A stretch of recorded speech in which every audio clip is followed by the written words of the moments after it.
नमस्कार। इस खास एक्सप्लेनेयर में आज एक बेहद ही शानदार और विशाल विषय पर बात होने वाली है, चंबल नदी प्रणाली। ये राजस्थान की सबसे बड़ी और अहम नदी है। इसके बहाव, इसकी अजीबोगरीब भौगोलिक विशेषताओं और इसके ऐतिहासिक सफ़र को बहुत ही बारीकी से समझा जाएगा। तो चलिए, बिना किसी देरी के इस रोमांचक सफ़र की शुरुआत करते हैं।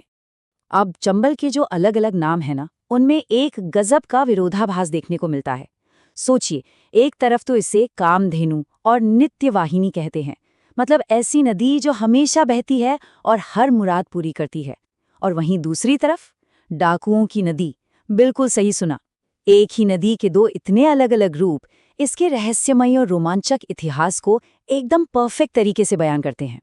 इस पूरे टॉपिक को 5 हिस्सों में कवर किया जाएगा।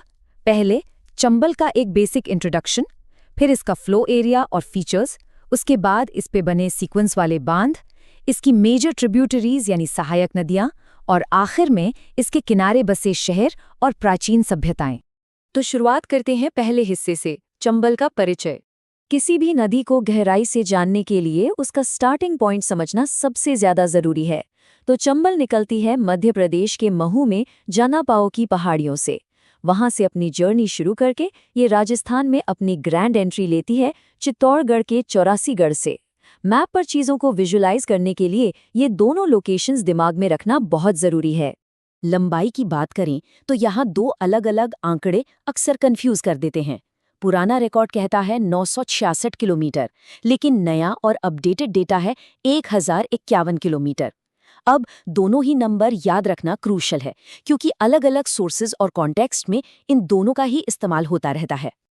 चलिए, अब आगे बढ़ते हैं दूसरे हिस्से की तरफ, इसका प्रवाह क्षेत्र और इसकी कुछ बहुत ही खास ज्योग्राफिकल फीचर्स।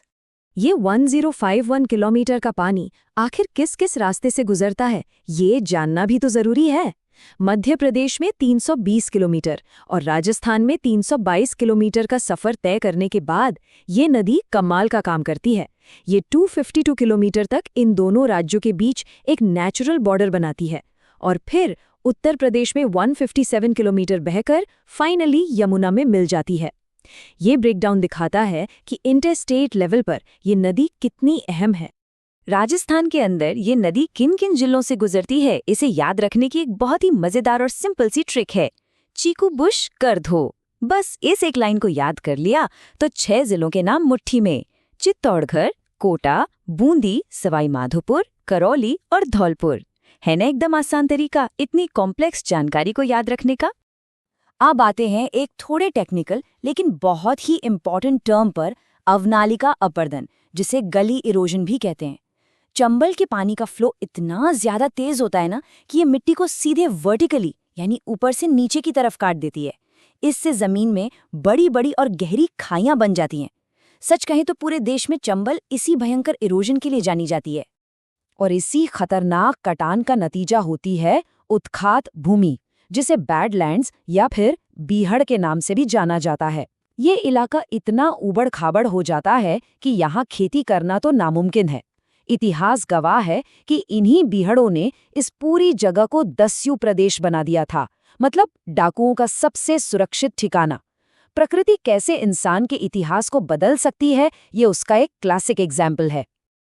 आइए अब तीसरे हिस्से पर चलते हैं, जहां इस नदी पर बने श्रृंखलाबद्ध बांधों की बात होगी। इंसान ने इस नदी की बेतहाशा ताकत को ऊर्जा में कैसे बदला, ये देखना काफी दिलचस्प है। इस नदी पर 4 मेन बांध हैं और इन्हें सीक्वेंस में याद रखने की ट्रिक है गांधी, राणा, जवाहर, कोटा। उद्गम से लेकर आगे तक यही क्रोनोलॉजी है। सबसे पहले एमपी में गांधी सागर, फिर राजस्थान में आते ही राणा प्रताप सागर, उसके बाद जवाहर सागर और लास्ट में कोटा बैराज। सोचिए, सिर्फ 100 किलोमीटर के अंदर 3 इतने विशाल बांध। ये अपने आप में एक जबरदस्त इंजीनियरिंग का नमूना है। इन बांधों में भी कुछ खास रिकॉर्ड्स हैं जो ध्यान देने लायक हैं। वाटर स्टोरेज कैपेसिटी यानी भराव क्षमता में राणा प्रताप सागर सबसे आगे है, लेकिन अगर कैचमेंट एरिया या जलग्रहण क्षेत्र की बात करें तो वहां कोटा बैराज बाजी मार लेता है। इरिगेशन और वाटर मैनेजमेंट के इतने बड़े स्केल को समझने के लिए इन दोनों फैक्ट्स को अलग अलग समझना बहुत जरूरी है। अब बढ़ते हैं चौथे भाग की ओर, प्रमुख सहायक नदियां और उनका विशाल नेटवर्क। जाहिर सी बात है, इतनी बड़ी नदी अपना सफर अकेले तो पूरा करेगी नहीं।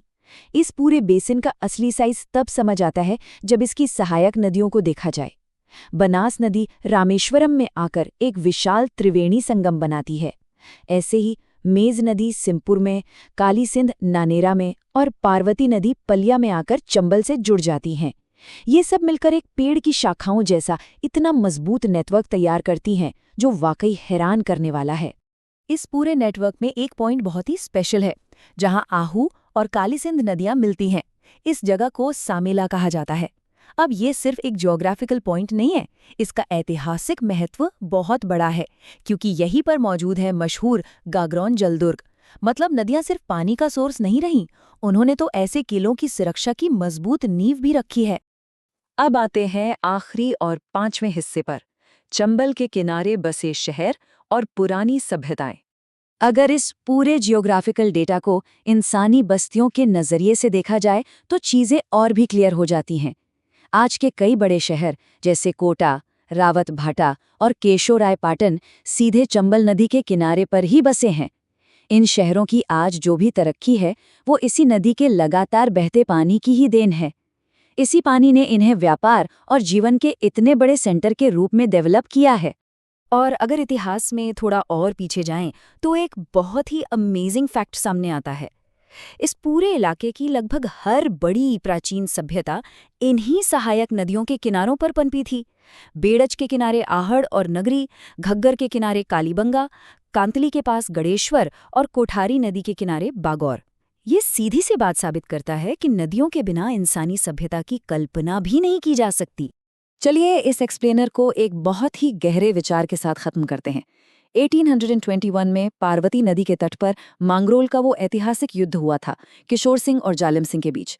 तो ये सोर्स मटेरियल सिर्फ फैक्ट्स नहीं देता, बल्कि ये भी याद दिलाता है कि इन चीज़ों को जहन में बनाए रखने के लिए एक अलग ही लेवल के डेडिकेशन और मेहनत की ज़रूरत होती है।